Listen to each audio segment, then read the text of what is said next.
and they are one and the same. Your Muslim brother is your family member, either directly or indirectly, one way or another.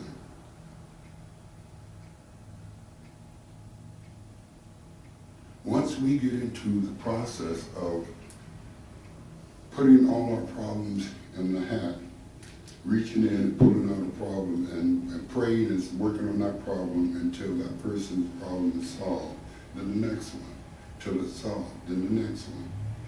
Of all the family races on the planet, there is no race who has had to pull themselves up by their own bootstraps more times than this family race of people.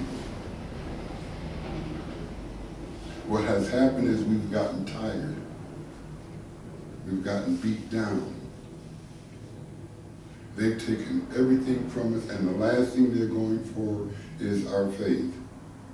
It was even on the TV yesterday of what the young Christian children are trying to do to keep the people in the church. Same thing with the Catholics. Keep them in the church. Why? Because evil devours good, like fire devours dry leaves. When evil outweighs good. When good outweighs evil, the reverse is true.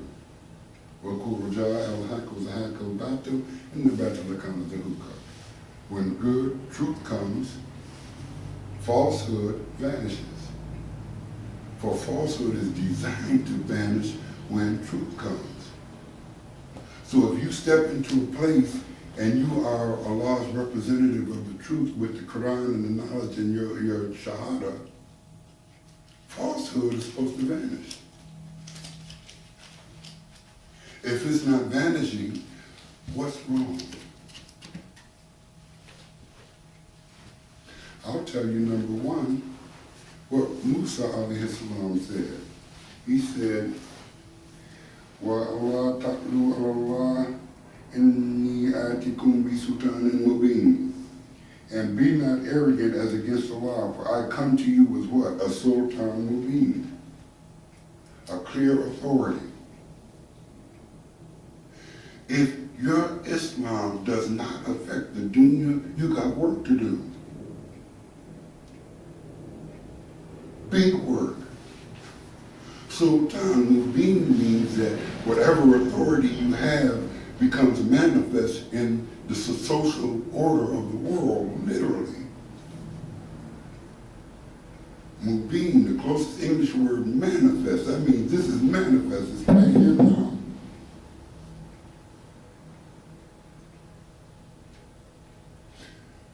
This Sultan Mubin, nasty, can only be gotten from Allah.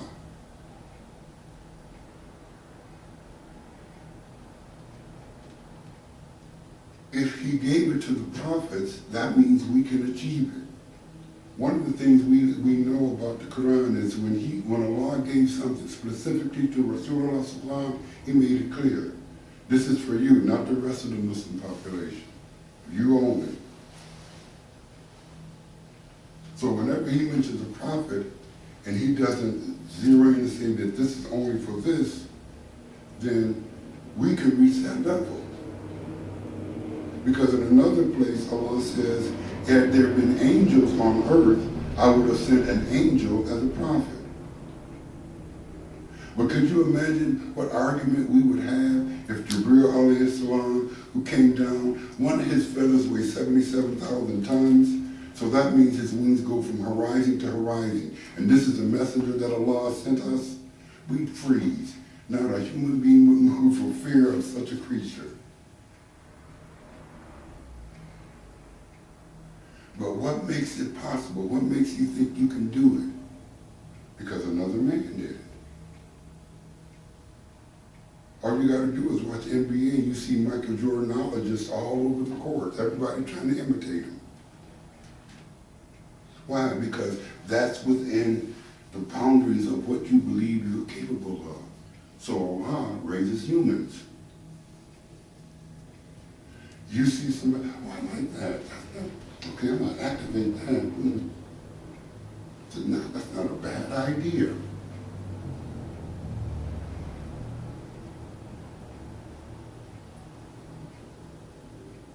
Right here.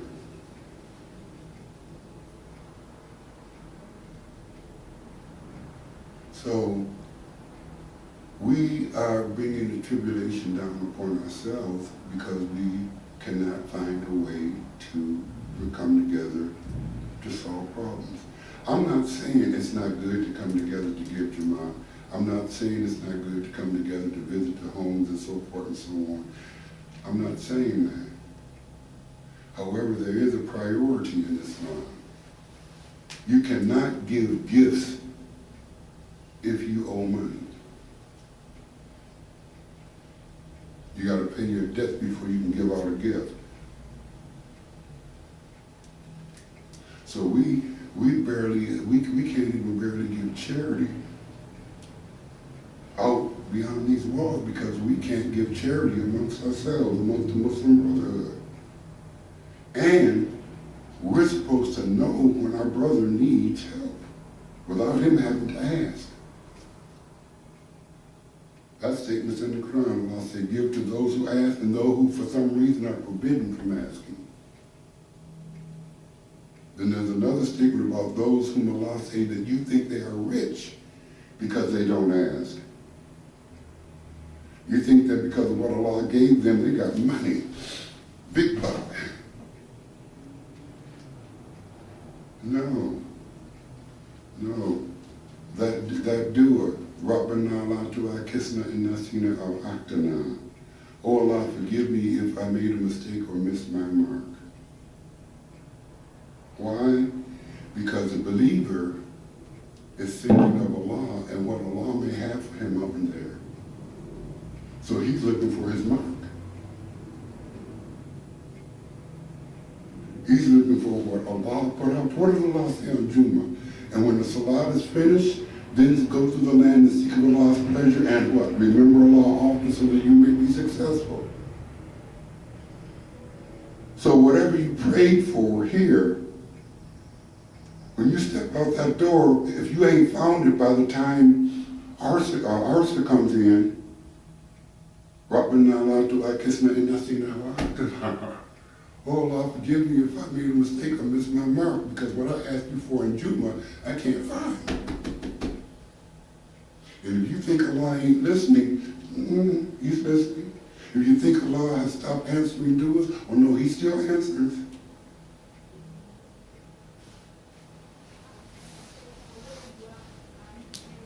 If you don't know or understand how to benefit from Allah's help, you got some work to do.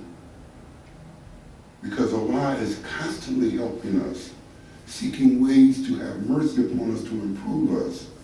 And so if we're falling into problems, two things: either the problem's too big for an individual Muslim to handle, or the problem has laid for too long to where it's going to require a lot to correct it.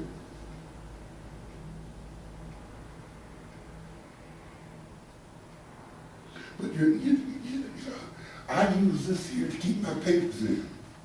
Why? Because it's useful. So Allah made everything, and He tells us in the Quran, He made things useful. Well, here is the most useful thing, this and the Sunnah, that Allah and His Messenger could bestow upon those who say we believe.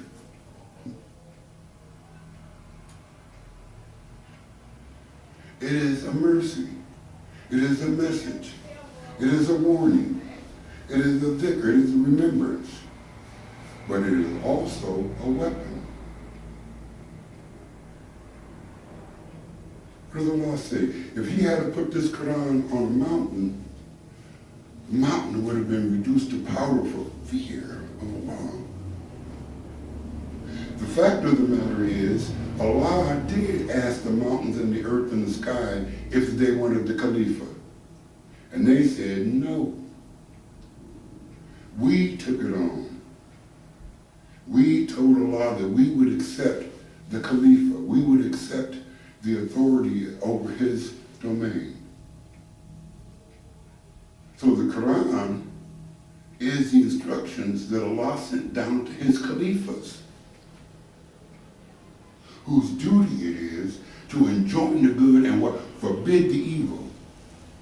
Why? Because if you don't forbid the evil, what happens? Evil outweighs the good. And when evil outweighs the good, you can't win.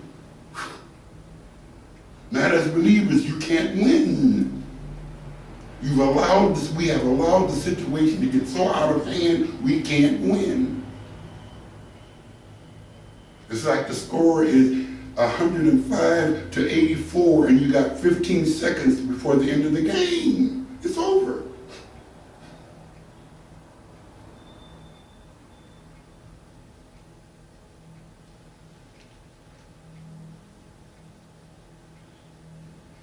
You want to know which way is up? Read the book.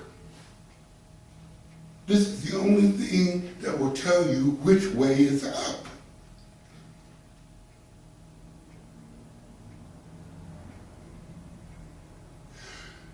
Can't anybody ever smell death? Can't you feel him? Don't you know that death comes and looks you in the face this far away from your face twice a day? Every day? You can't sense him when he's near. You need to work on your Islam. Because a true believer sees the angel of death before he takes his soul. Why? Like me, I want to say, Assalamu alaikum warahmatullahi wabarakatuh. I'm practicing that. Because he's an angel. He's not evil. He's not a reaper.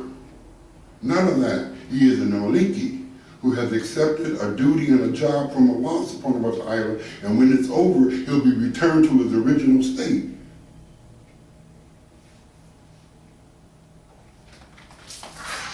He's a Malik. And we're supposed to be aware of death.